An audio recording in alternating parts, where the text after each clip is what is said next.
Graça e paz, queridos irmãos. Que saudade de poder estar com vocês.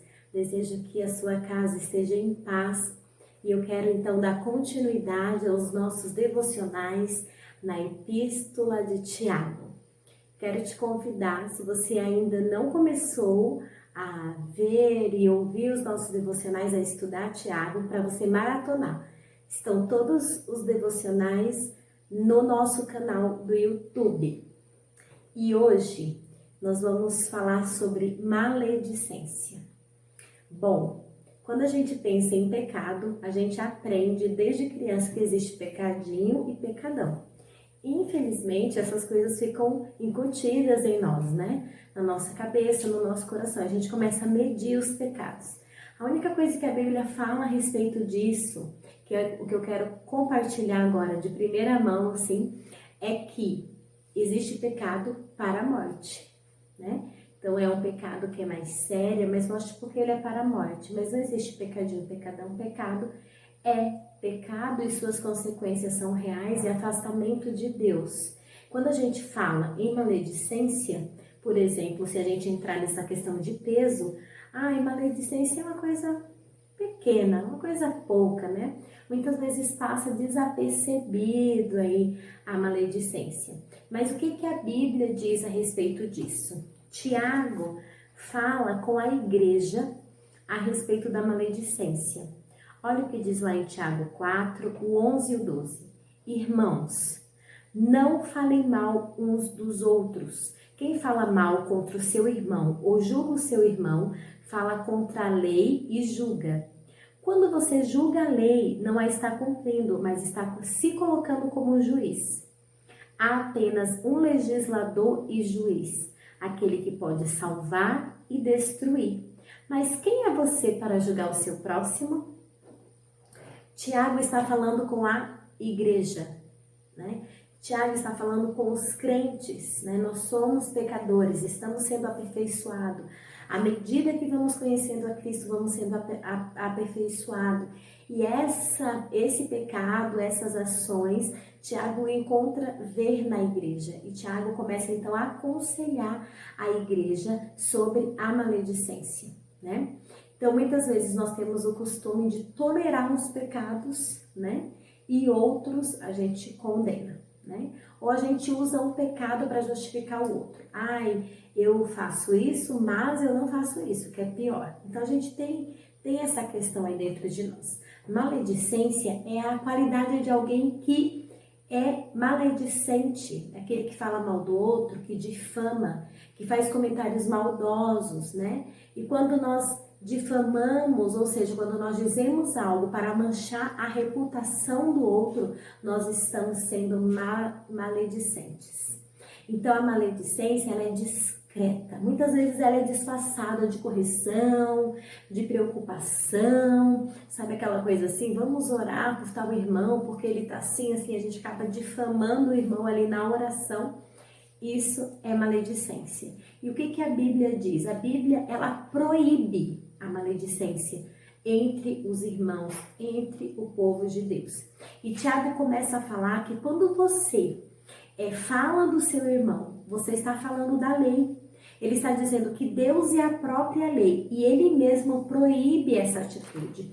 Ou seja, o maledicente diz, eu não quero a lei. A palavra de Deus, ela não é só difamada quando há um adultério, prostituição, roubo, né? É quando alguém mata o outro, não. A palavra de Deus é difamada quando nós pecamos.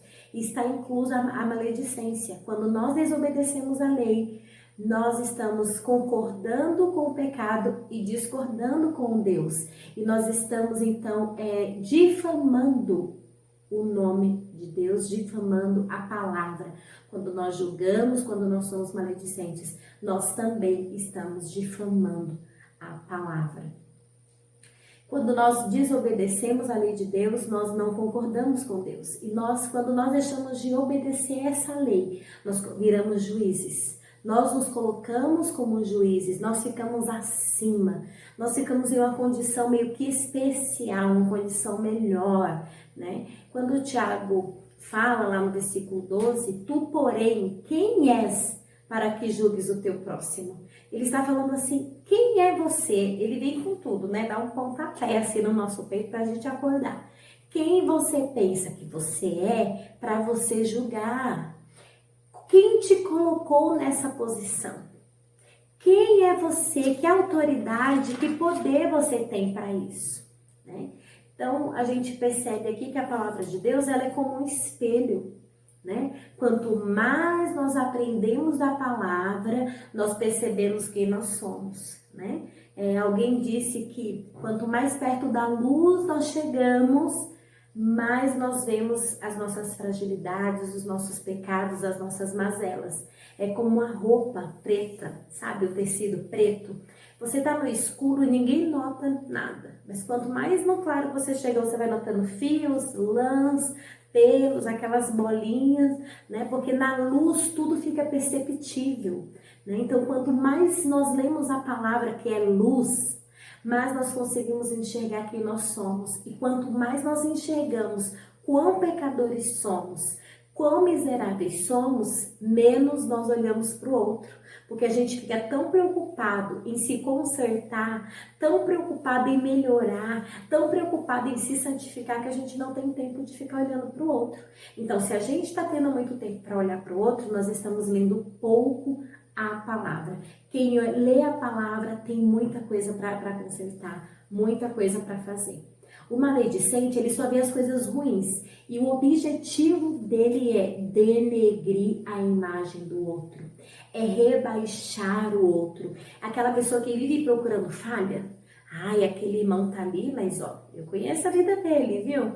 Olha, não sei não, tem alguma coisa errada com esse daí. Sabe aquelas pessoas que vivem procurando uma coisa errada? Ela não consegue ver alguém elogiando o outro. Tá elogiando o outro lá, mas aquela pessoa não é tudo isso, não. Sabe? Tem pessoas que são assim. Muitas vezes nós somos assim, né? Nós falamos, nós julgamos coisas que a gente não sabe, né? E aí tem um exemplo na Bíblia de Jó, né? A gente vê lá no livro de Jó, no capítulo 1, mais ou menos no versículo 9, Jó começa a ser questionado, porque Deus elogia Jó. Ele fala assim que Jó era um homem temente a Deus, um homem que se desviava do mal. E aí o que o diabo falou? Ah, porventura ele é temente a Deus. Acaso não é porque você cercou ele de bem, Senhor? Tira tudo que é dele e você verá se ele não vai blasfemar. Deus está elogiando. E o diabo está fazendo o quê? Julgando. Deus está elogiando. E o diabo está fazendo o quê? Mostrando o erro, apontando o erro. Então, essa é uma função do diabo. Uma característica do diabo, acusar e difamar. Apocalipse 12, 10 e Apocalipse 13, 16 fala sobre isso. Então, se a gente tem como objetivo de vida mostrar o erro do outro, julgar o outro, difamar o outro, nós temos a mesma característica que o diabo. Porque a característica do diabo é acusar e difamar. E aí, quando a gente vê Deus elogiando Jó, né, e o diabo julgando, a gente está vendo o quê? Que a maledicência, ela é uma especialidade do diabo. Ele vê defeito onde Deus vê qualidade. E tem muita gente que é assim, vê defeito onde Deus vê qualidade. Nós precisamos mudar a ótica do nosso olhar e prestar atenção nas qualidades. Claro que essa ótica não nos faz cego, tem coisas que estão erradas que a gente vê. Mas o que a gente está fazendo com o que a gente vê de errado? Né? Eu acho que isso é algo para a gente pensar. Mesmo pessoas que dão bom testemunho pode ser vítima das pessoas maledicentes. Pessoas que são retas diante de Deus, o maledicente pode ficar questionando, será que é assim mesmo? Será que esse casamento é desse jeito mesmo? Será que essa moça bonita, nossa, se arruma demais? Será que vive em santidade? Será que aquele moço até agora não casou? Não sei não, hein? Né? Ah, essa irmã é boazinha demais para ser verdade. Mesmo você dando bom testemunho, o maledicente pode encontrar um jeito de te difamar. E Tiago não fala só da maledicência, ele fala também do julgar o irmão, né? Uma coisa como a outra é transgredir a lei, uma coisa como a outra é pecar.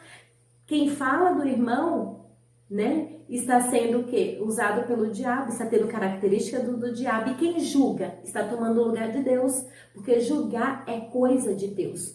Quando nós vemos alguém errar, nós somos levados a se achar no direito de declarar quem é aquela pessoa e de falar dos erros, e de falar das mazelas daquela pessoa. O grande problema é que o nosso julgamento não muda a situação, ele não é eficaz. O nosso julgamento só expõe, mas não muda. Só Deus pode julgar, porque só Ele tem poder para salvar ou para condenar. O nosso julgamento não tem poder para nada a não ser expor a pessoa. Só Deus pode salvar ou fazer perecer. É Ele quem define. É o Senhor quem define. Se houver arrependimento, a salvação. Se não houver arrependimento, a condenação. Nós não precisamos tomar o lugar de Jesus. Amém? Então, essa palavra que eu tenho para você e essa palavra para mim neste dia. Vamos prestar atenção naquilo que a gente fala, como que a gente fala. Vamos prestar atenção em quem nós somos. Vamos olhar mais para nós e menos para o outro. Vamos começar a avaliar mais a nossa vida e nos lembrar que a pessoa está errando aqui, mas eu estou errando aqui também. A pessoa está tendo um pecado que é visível, todo mundo está vendo, e os meus que ninguém está vendo. Então, nós precisamos entender que todos nós estamos no processo. Nós estamos num processo de santificação, né? É uma linha muito tênue. É algo muito difícil a gente governar a nossa boca, governar a nossa língua. Talvez agora mesmo você está pensando, essa palavra não é para mim, é para outra pessoa, porque eu não sou assim. Talvez você não seja assim, mas você viva lute contra outro pecado, né? Então receba essa palavra, acolha essa palavra, peça para o Espírito Santo mostrar, né? Se você tem vivido assim, vamos pedir para que o Espírito Santo nos mostre, né? Que nós possamos abrir mão da maledicência e do julgamento, porque não ajuda ninguém a nada. Gente, Deus abençoe você. Um grande abraço. Vamos buscar no Senhor a ter uma vida santa, a ter um falar santo. Um grande beijo.